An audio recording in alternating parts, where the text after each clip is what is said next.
Oke, di video sebelumnya kita sudah membahas tentang value added. Ya, di video kali ini kita akan lanjutkan materi kita dengan membahas yang kedua. Jadi setelah value added ya, pastikan Anda sudah punya value dulu. Ya, kalau ada bagus, kalau belum ada ditambahkan ya. Jadi extra value. Barulah kemudian yang kedua adalah kita berbicara tentang leverage. Jadi saya ulang-ulang lagi bahwa untuk sebelum masuk ke leverage ini pastikan Anda sudah tahu yang disebut dengan value added.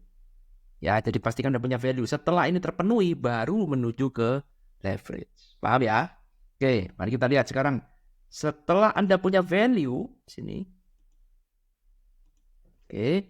Setelah Anda punya value di sini, ya, barulah kemudian kita masuk ke yang kedua adalah namanya leverage, adalah faktor kali, digandakan teman-teman. Ya, digandakan. Jadi leverage ini seperti kita melakukan fotokopi buat diri kita sendiri. Ya, faktor kali. Jadi kita harus punya namanya faktor kali. Nah, contoh ya, kasih contoh saya yang sederhana. Misalkan saya adalah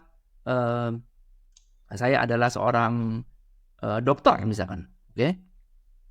Sengaja saya kasih contoh ini ya, supaya teman-teman bisa mendapatkan insight-nya. Saya adalah seorang dokter, oke? Saya kerja di sebuah rumah sakit misalkan, oke? Gaji saya 1 bulan misalkan Rp 30 juta misalkan. Contoh ya, contoh aja, contoh. Saya nggak tahu benar enggaknya, contoh. Oke? Nah, sekarang kalau misalkan ini kan saya jualan jasa, betul? Jadi artinya income saya tergantung dari diri saya, tergantung dari otak saya, dari skill yang saya punya. Cuma jualan skill. Skill saya adalah jadi dokter. Nah, kalau misalkan sekarang saya tidak bekerja, ya, jadi misalkan saya sekarang sakit misalkan ya, tidak kerja, maka saya tidak dapat uang dong, benar ya? Jadi kalau sekarang saya tidak bekerja, maka saya tidak dapat uang. Uang saya, ya, uang tidak kerja, ya, siapa yang mau bayar saya 30 juta? Ya, oke? Maka pola pikirnya ada seperti ini. Kalau begitu saya harus berpikir bagaimana caranya supaya saya bisa dapat uang meskipun saya tidak bekerja. Oke? Maka apa yang saya lakukan? Saya lalu kemudian berpikir untuk buka klinik. Ya, klinik. Di mana di dalam klinik ini ada berbagai macam dokter. Ya. Lalu misalkan saya dokter umum di sini. Oke. Di dalam klinik ini saya praktek dokter umum, ya, di mana itu adalah saya sendiri. Oke. Lalu kemudian saya bilang ngajak teman saya yang ahli internis. Saya bilang begini, "Bro, lu kan ahli internis nih. Kalau cuma kerja di rumah sakit kan gaji lu cuma segitu. Boleh dong malam-malam kayak atau waktu lu lagi kosong, lu boleh praktek di klinik gua." Ya. Sebagai rewardnya, ya, sebagai bayarannya, lu gak usah bayar apa-apa. Cuman begini aja, setiap kali lu dapat uang, 10% buat bayar klinik. Fee aja. Fair enough kan? Jadi misalkan dia buka tarif 1 juta, maka 100 ribunya kasih ke klinik. Di mana pemilik klinik itu adalah Dr. Irwan. Tuh. Oke. Internis, oke. Maka sekarang saya jadi punya pendapatan ekstra. Betul? Dapat 10%. Lalu kemudian saya ajak lagi teman saya dokter mata, spesialis mata. Sama, buka praktek lagi di klinik saya, 10% lagi. Wow. Lalu kemudian saya juga ajak lagi teman saya sesama dokter umum yang rame banget ini, another 10% lagi. Ya. Lalu kemudian ada lagi androlog di sini. Ya, another 10% lagi. Lalu kemudian kita lagi buka konsultasi psikologi anak. Ya, kita ajak seorang psikolog, another 10% lagi. Perhatikan, ya. Seandainya sekarang, ya, ini ceritanya nih, Dr. Irwan nih di sini tiba-tiba nggak masuk kerja, maka Dr. Irwan sekarang masih bisa dapat income dari sini, dari sini, dari sini, dari sini, Dari sini, betul? Lalu kemudian dokter Irfan berpikir, wow ini bener juga nih, gua tidur pun masih dapat uang, gua pipis juga dapat uang. Maka apa yang kita lakukan? Kita menggandakan lagi.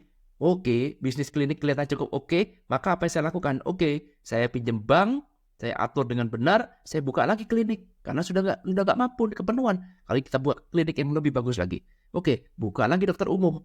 Ya, sekali ini ada lagi dokter kecantikan, dokter wajah. Kita kerjasama dengan dokter Richard Lee. Wih, ya. Lalu kemudian kita juga kerjasama dengan dokter-dokter lain nih, dokter Boyke misalkan. Ya, buka lagi di sini, buka lagi di sini. Kita kerjasama lagi dengan dokter A, dokter B, dokter C. Oke, dokter lagi. Kita manage dengan benar. Ingat ya, intinya adalah win-win. Oke, semuanya win. Dokter di sini juga happy karena dapat klinik gratis. Ya, cuman 10% sales dikasih ke klinik di mana 90% dia bisa pegang. Tambahan income juga bagi dokternya. Tapi perhatikan, Dokter Irwan punya multiple source of income. Betul? Dia tetap kerja di rumah sakit, tetap Dokter Irwan dapat bayar 30 juta. Tetapi Dokter Irwan punya multiple source of income dengan dia membangun sebuah klinik. Ya, klinik inilah yang kita sebut sebagai leverage. Perhatikan ya, jasa pun bisa di leverage, bisa. Perhatikan, internis, dokter mata, sesama rekannya, jadi 10%. Buka lagi klinik kedua, buka lagi klinik ketiga. Terus seperti itu, makin banyak kliniknya, semakin besar uang. Ya, faktor kali ini sangat luar biasa teman-teman. Jadi kalau misalkan sekarang kita dapatkan $10 misalkan. Kalau ini cuma kali 1, maka $10 ini cuma artinya $10, nothing. Ya, tetapi kalau sekarang kita bisa dapatkan $10 kali 10, maka $10 akan bernilai $100. Ya, kalau sekarang kita kalikan $10 dengan 1.000, ya di sini, maka ini akan jadi 10.000. Perhatikan, $10 sama, ya tapi ini yang kita sebut sebagai faktor kalinya, yang kita sebut sebagai leverage. Oke, jadi buka satu klinik dapat sekian, mungkin tidak terlalu banyak, ya kita buka lagi klinik lagi, kita buka lagi klinik lagi. Anda lihat, Dr. Richard Lee, wah sukses sekali, dia dokter jago atau spesialis kecantikan, dia buka cabang Athena di mana-mana. Itu adalah leverage-nya dia, betul? Buka lagi di sini, buka lagi di situ, franchise lagi. Itu caranya kita menggunakan namanya leverage. Jadi, jangan cuma punya berpikir, saya cuma mau bekerja banting tulang jadi dokter di rumah sakit. Banyak sekali orang yang kerja di bidang jasa berpikir seperti itu. Ya udah, pokoknya Sabtu aja gue mau kerja di sini. Mana gue punya waktu buat atur klinik dan segala macam. Wah, nanti kalau klinik susah ngaturnya. Belum kalau dokternya berantem. Belum nanti urusan hukum. Belum nanti kita, kalau kamu punya pola pikir seperti itu, tidak akan bisa jadi orang kaya. Karena sekali lagi, tidak ada namanya orang sukses dan sukses di bidang finansial yang tidak punya leverage. Leverage ini sangat penting. Jadi kalau kamu sekarang berpikir bagaimana caranya cari uang $10.000, ya, kamu berpikirnya cuma saya mau bekerja sendiri dengan menggunakan skill saya. Ya berat. Ya, tapi kalau kamu punya leverage $10 aja, it's nothing. Betul? Ya, ini kan juga dilakukan sama kalau di Indonesia namanya bengkel mobil. Ya, dokter mobil. Anda lihat, wah, keren sekali dokter mobil itu. Domo ya. Dia bikin franchise di mana-mana, ya menyediakan franchise untuk dilakukan di seluruh Indonesia. Tujuannya cuma satu, agar melayani orang-orang yang punya problem dengan mobil.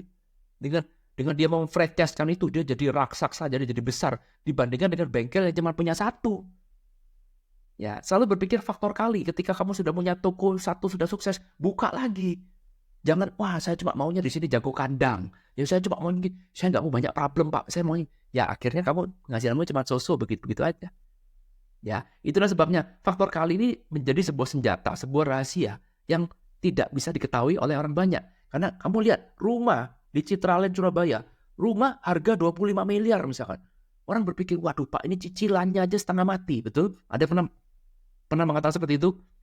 Ya, kalau rumahnya 25 miliar, berarti cicilannya setiap bulan bisa 250 juta. Uangnya sopo Pak? Kerja apa? 250 juta yang pasti gajinya segini. Itu adalah pola pikir orang yang single fighter. Dia tidak pernah mengerti arti dari kata leverage. Ya, siapapun kalau kamu sekarang kerja single fighter seorang diri, suruh nyicil 250 juta ya bonjrot. Ya gak kuat. Tapi kalau kamu sekarang berpikirnya adalah leverage. Kamu menggandakan dirimu. Seperti dokter ini tadi, ya, kamu menggandakan bisnismu, menggandakan value yang sudah ada, maka apa terjadi? Penghasilan kamu pun juga jadi berlipat-lipat. Sampai sini bisa diikuti nggak? Jadi, ini adalah pola pikir teman-teman yang selalu teman-teman harus ingat. Nomor satu adalah apa? Value. Jangan pikir leverage dulu. Nomor satu, pikir value. Ciptakan sebuah value. Sama seperti Dr. Richard Lee. Dia value-nya adalah bikin obat kecantikan agar bebas dari logam berat. Ya, tersertifikasi. Misalkan. Wah, orang suka. Sama seperti dokter mobil. Ya, dia menciptakan sebuah value bahwa saya menciptakan dengan alat yang tepat, dengan treatment yang tepat agar konsumen tidak sampai kena scam oleh bengkel-bengkel lain misalkan. Nah, buka satu dulu.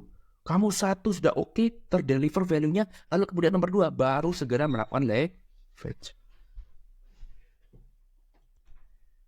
Jadi leverage ini adalah pelengkap, penutup pelengkap. Kamu punya value tinggi, gak kamu leverage kan, ya percuma. Ya sama juga sekarang, kamu menjadi seorang dokter. Ya, dokter, wah hebatnya minta ampun, tapi kamu gak di leverage kan. Ya akhirnya cuman kamu figure factor suatu saat kamu udah tua, ya udah pensiun jadi dokter, maka penghasilan kamu cuma segitu-gitu aja. Tetapi kalau kamu punya skill, ya kerja di bidang jasa, lalu kemudian kamu bisniskan itu, kamu layani orang lebih banyak, kemudian kamu buka lagi klinik lagi, buka lagi di mana-mana, maka apa terjadi? Income kamu pun juga makin besar. Oke? Semoga bisa berikan insight teman-teman. Kalau ada yang ingin bertanya atau ingin komentar, silakan kita diskusikan ini di kolom komentar. Nanti tahun 2024 saya bikin plan teman-teman bahwa yang di Wealth Mastery ini akan saya buatkan kelas live-nya sama seperti di Practical Ho'oponopono. Saya akan buat materi yang lebih banyak tentang hal-hal seperti ini. Kalau kalian suka, oke? Karena itu kalau kalian suka, tunjukkan. Saya juga nggak tahu nih teman-teman suka apa enggak. Ya, tunjukkan di kolom komentar atau di kolom like.